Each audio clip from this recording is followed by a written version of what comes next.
The twins were crying again. Their screams echoed through the marble halls of the mansion as shattered glass glittered across the floor. "Enough," David Hamilton shouted, his voice cracking. The billionaire CEO stood helpless, his white shirt stained with orange juice. One of his 7-year-old twins had thrown in anger. Another nanny had just quit, the 5th in 3 months. "I can't do this," the woman cried, rushing toward the door. "Those kids need love, not orders." The door slammed.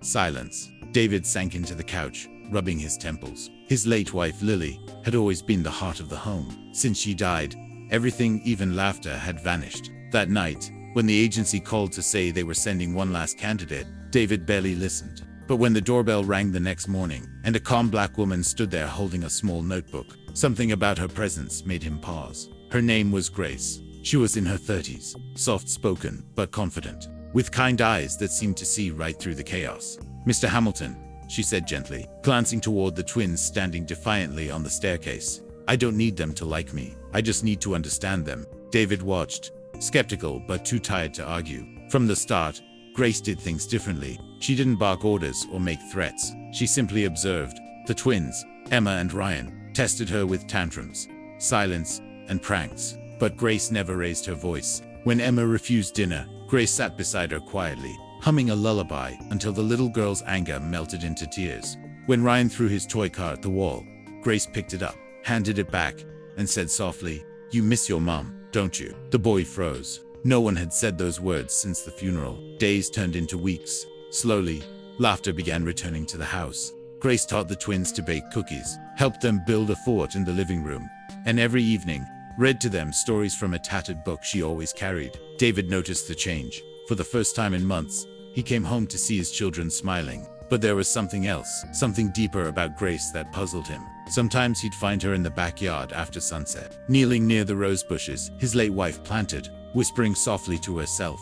And one night, when he entered the nursery unexpectedly, he saw her holding his wife's old locket, the one that had gone missing after Lily's death. "Where did you get that?" he asked sharply. Grace's eyes widened. She hesitated, then placed it gently on the nightstand. "It was in the laundry room," she murmured. "Under the cabinet," but her voice trembled, and David knew she was lying. The next day, he asked the agency for her background check. Everything seemed normal, until he found one document buried in the file, a hospital record, a name he hadn't seen in years. Grace Holloway. His breath caught. Lily had once mentioned that name, the teenage girl who had been her nurse during chemotherapy. Long before she passed away, the same girl who had stayed at the hospital every night, even on her days off. David's hands shook as he drove home. When he entered the living room, Grace was there, helping the twins with their homework. "Grace," he said quietly, "why didn't you tell me you knew my wife?" She froze. The pencil in her hand slipped to the floor. "I didn't think it mattered anymore," she said, voice breaking. "I just wanted to make sure your children never forgot the love she gave them." David's eyes filled with tears. "You took care of her, didn't you?" Grace nodded. "She was the kindest soul I ever met. Before she died, she made me promise that if I ever found you again, I'd help your children smile the way she always wanted them to." The twins were staring now, confused but wide-eyed. Grace continued softly, "I didn't come here for the job, Mr. Hamilton. I came here to keep my promise." David couldn't speak. He turned toward the twins.